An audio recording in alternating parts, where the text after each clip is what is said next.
CBS Sports HQ presented by Enterprise when it comes to the NFL. Taking a look at the NFL minicamps going on today, but more than half the league in the middle of them right now. Some players are skipping because they want new contracts. That's normal.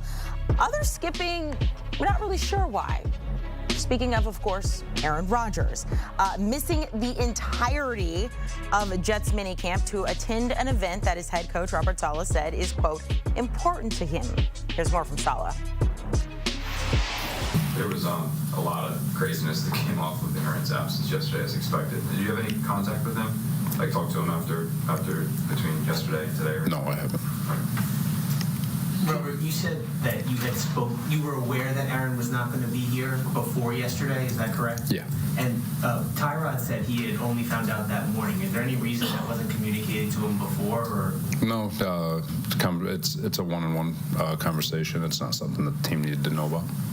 I think you're getting some blowback from media people about the use of the word unexcused, and because you were okay with him not being here, but you used the word unexcused. So I'm wondering maybe if you could clarify why you used that word. And also, did you tell did Aaron know he was going to be termed unexcused, and how he reacted to that? No, you're fine. Talked about it yesterday, but Aaron and I are on the exact same page. There's no issue between Aaron or his teammates, for that matter. So, like I said, we addressed it yesterday. It's more of an issue for everyone outside the building than it is inside, and that's about it. So we can joke, we don't know if Aaron Rodgers is in a cave somewhere. I don't know if you've seen him, 10-year NFL vet, Justin Pugh joining us here. But I guess the thing is, look, he was injured all of last season. You would want him to be there, I would think, to get ready with his team for this season. Does this concern you at all? It does concern me. When is your starting quarterback, the franchise, missed last year with an Achilles? You're in the New York media. If you were maybe in a place like Arizona, maybe it wouldn't be as big of a deal. What is the event? That is what everyone is going to talk about going into training camp the next 6 weeks before it starts. What event was he attending? I am no body demeanor expert, but it didn't look like Robert Saleh was very pleased with this whole excused absence, unexcused. It puts his teammates in a tough position as well, because, I mean, if you're on that team, you're probably going to be asked about it as well. When I was in New York, there was an event back in 2016 where some guys went on a boat trip before a playoff game, and that's all we talked about for the following, week leading up to the playoffs. And it will be a distraction. Guys will have to answer it. The one thing that I can say definitively about Aaron Rodgers, his teammates love him. So this won't be an issue with the relationship with his teammates. It's just going to be an issue with the media and how they come into the locker room. I've dealt with the New York media for years. Aaron will stand up and he'll face it.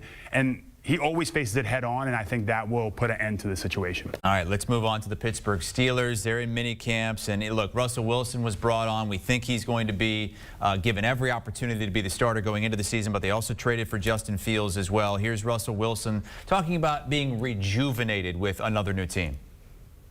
I feel the fountain of youth, man. I feel I feel revived in every way, mentally, emotionally, spiritually. I feel confident. I think that at some point you got to know who you are, as a player, as a man, as a competitor, as somebody who's been fortunate to be able to play in this game. And I don't doubt it, I just trust it. I felt really good last year playing, I felt really confident in the midst of everything. And so I think right now I have all that confidence times 10. So I just use it all, just use it all. You just trust it. Okay, so Justin, let's just say you're a vet on that team, and you're looking at this quarterback potentially competition between the vet Russell Wilson and the youngster Justin Fields. What are you looking for from those guys to win this starting job? It's Russell's job to lose. I think that's the one thing we have to take into account. This Pittsburgh team reminds me of a lot of the teams that Seattle had in early 2013-14 when they went on those Super Bowl runs. Pittsburgh made the playoffs last year with poor quarterback play. If Russell can come in and be anywhere close to where he was in Seattle, they are going to have success. You look at that defense, you look at TJ Watt, Highsmith, Cam Hayward, they have all the pieces. They need a quarterback that can go out there and do what he has to do. I'm looking for Russ to be that guy, and maybe Justin Fields comes in as like a third down package, a fourth down package quarterback where he has the ability to run and get out in space, because it is Justin Fields' team down the road, but Russ is going to be the starting quarterback this year. Do you have any concerns about his play there in Pittsburgh? I mean, do you think we're going to see what we saw in Denver? It's great that he's rejuvenated, but we got to see it on the field. He also said he was confident in Denver last year. We saw how that worked out. My question with Russ is, will he be able to handle the Pittsburgh mentality, that blue collar? You can't have your own locker room. You can't have, it's not as star-studded as maybe it once was in Seattle. So that's the one thing I'm nervous about. If things start to go south and things start to come out where Russ has his own meeting room, he's doing things how he wants to, that's the tough part. AFC North is going to be an incredibly tough division. Let's talk about the Browns here. Amari Cooper, one of those players who is holding out right now. He wants a larger contract than he has. Is he deserving of one? 100%. And the funny thing about it is the Browns are one of the teams that spend. If you look at their ownership and their GM, Andrew Berry, they spend more money than any other team in the NFL aside from maybe the Eagles. And if you're familiar with how they structure their deals, it's signing them early, signing them to record-breaking contracts, and then let everyone else fall in after. They signed Jerry Jeudy to an extension already. They're probably going to sign Amari Cooper to a $22 million a year deal. Look at what Mike Evans got in Tampa Bay. They're going to prorate it out. They're going to push the signing bonus out. The Cleveland Browns do a tremendous job because they have alignment. From the owner to the GM to the coach, everyone just got extensions. Amari's deal will get done. I'm not worried about that one at all. He's going to be 30 next week, but has really been performing since he came over to the Cleveland Browns, even in his age of 28 and 29. As you get a little bit older, you see Mike Evans, a guy that's aging as well, but getting that 2-year, $41 million deal. Jason Kelce retired at the age of 36 this offseason. His 34-year-old brother says he has no plans to hang it up. I can't put a time frame on it, man. I love coming to work every single day. Obviously, I know that there's opportunities outside of football for me, and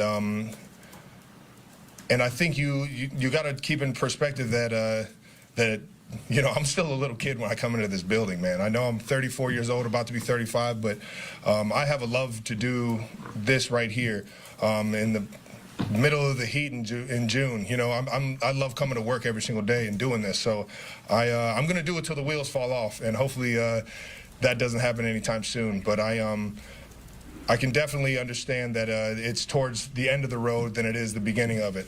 And I just got to make sure I'm set up for after football as well.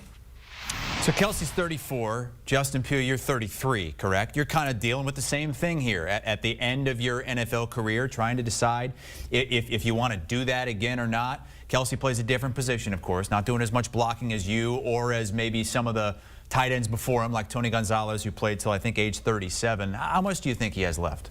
His brother played till 36 at center. NFL players are playing longer than ever. The game is safer than ever. The rules are coming in to protect offensive stars. One of the best tight ends of all time. I think we talk about brand and the Taylor Swift effect. Like, the longer you play, the longer he has that. Play till the wheels fall off, Travis Kelce. Do not stop playing. They got to push you out there, and you play as long as you possibly can. You have Patrick Mahomes as your quarterback. We're looking for a three-peat. There is no reason for him to walk away anytime soon. I was going to say, when it comes to that three-peat, though, could that be a reason? I mean, win or lose, to hang it up? Look, I mean, like, you look at me like, what more am I going to do here? What more can you do? It depends. How much money does he want to be able, with the podcasting and all the things he's doing in the media space? It would be foolish for him to walk away. They could go down as the best tandem to ever play. They might already be. People are already talking about Patrick Mahomes as the next Tom Brady. He's the mini GOAT. He's going to break all the records. Travis is already breaking all of Gronk's records. So if you're Travis Kelce, you play as long as you can. You keep winning Super Bowls, putting up all the stats. He's going to be, by far and large, the best of all time. All he has is receiving yards left, and he's there. What's up with his hair, man? Growing it out a little bit, isn't he? I guess, but it looks weird. It's the off season. Come on, cut him some slack, Jack. Okay. Post Super Bowl, they're enjoying themselves out in Kansas City. He's had a hell of a summer. As long as Taylor's okay with it, I think we have to be okay with it, right? There you go. Justin Pugh with us here on CBS Sports HQ, looking at some storylines ahead of the season, which is less than 3 months away. Our season on CBS and Paramount Plus begins Sunday, September 8th.